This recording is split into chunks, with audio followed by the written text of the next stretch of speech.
This is the third hostage release in 2 weeks as part of the Israel-Hamas ceasefire. Agam Berger, held by Hamas, was paraded on a stage in the Jabalia refugee camp. Her family celebrated her freedom by dancing with a Torah scroll and thanking God. Berger, the last female observation soldier to be released, was handed over to the Red Cross, transferred to the IDF, and finally reunited with her family. Arbel Yehud and 80-year-old Gadi Moses, who were kidnapped from their homes in Kibbutz Nir Oz, were held by Islamic Jihad. The group released a video Thursday showing the two being reunited before being released. In a last-minute development, 5 Thai workers were also released. They were among 10 foreign nationals working in farming communities who were abducted on October 7th and still held hostage. 3 more Israeli hostages, as yet unnamed, are due to be set free on Saturday. The 3-part deal should lead to Hamas releasing all the remaining hostages, but it also forces Israel to free hundreds of Palestinian prisoners who've committed acts of terror and murdered Jews.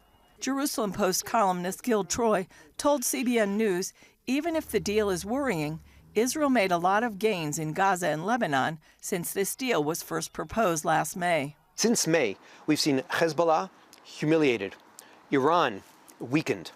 We've seen Hamas further degraded.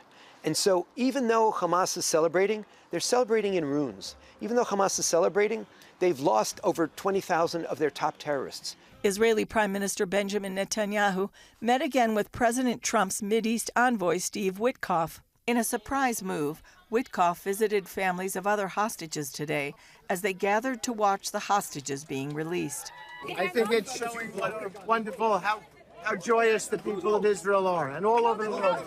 Netanyahu is set to be the first foreign leader to meet with the new president in Washington next week. President Trump is suggesting Israel's neighbors, Jordan and Egypt, take in many of the Palestinians made homeless by the war in Gaza. But Egypt's president is outright rejecting the notion, hinting that Palestinians might be a threat to his government. I would like to reassure the Egyptian people that the harm to Egypt's national security could never be tolerated or allowed. El-Sisi insists the answer is creating a Palestinian state. The two-state solution, side by side, security and peace for the Israeli citizen and security and safety for the Palestinian citizen. Many Israelis point out they gave the Palestinians Gaza already, and Hamas turned it into a deadly terrorist state that launched a deadly attack. The Syrian rebel who led the overthrow of the Assad regime is now Syria's interim president. Islamist Ahmed al-Shara used to lead Syria's version of al-Qaeda, but he swears he's moderated his views and will lead a democratic government. The 8 hostages set free Thursday came home to a hero's welcome from family and friends and the country. The entire state of Israel embraces you, as do my wife, Sarah, and I.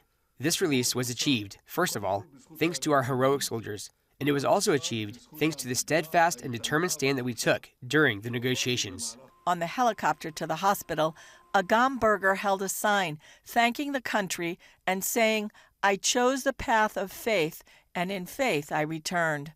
Berger, a violinist, was the last of 5 female IDF lookout soldiers to be released.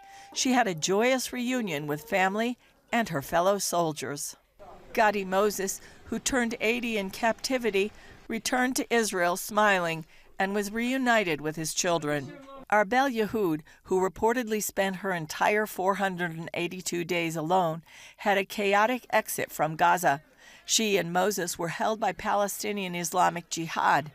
Her exit was so chaotic that Netanyahu temporarily suspended the Palestinian prisoners' release until he had assurances from mediators that it wouldn't happen again.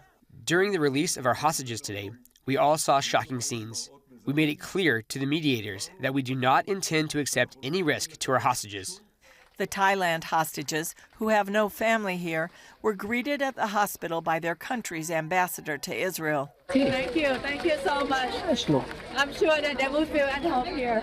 The 3 hostages expected to be released on Saturday after 484 days in captivity are Ofer Calderon, American-Israeli Keith Siegel, and Yarden Bibas, whose wife and 2 little boys, Kfir and Ariel, are still held hostage. Negotiators will start hashing out the details of the second phase of the hostage deal on Monday, which should lead to the release of the remaining living hostages and Israeli forces withdrawing from Gaza.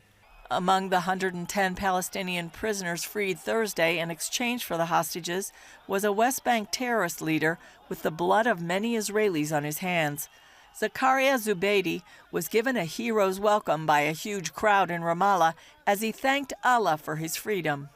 Despite more than a year of crushing blows, Hamas says it won the war in Gaza. A senior official for the group tells the Associated Press the Palestinian people were not defeated. The enemy did not achieve its goals. Taher Nunu insists Hamas will continue governing Gaza.